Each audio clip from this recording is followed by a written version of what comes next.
মাত্র 19,300 টাকার জন্য নিজের মৃত বোনের লাশ কবর থেকে তুলে কাঁধে করে ব্যাংকে নিয়ে এলেন এক ভাই।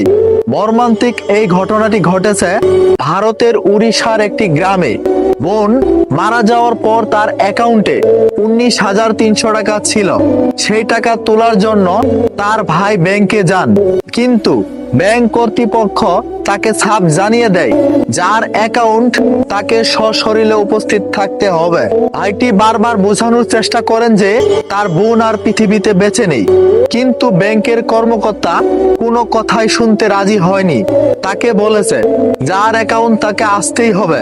নিরুপায় হয়ে এই মূর্খ ভাইটি ব্যাংকের এই অমানবিক শর্ত পূরণ করতে বাধ্য হন এবং বোনের মৃতদেহ বা কঙ্কাল কাঁধে নিয়ে সোজা ব্যাংকে হাজির হন। বর্তমানে এই ঘটনাটি সোশ্যাল মিডিয়াতে প্রচুর পরিমাণে ভাইরাল।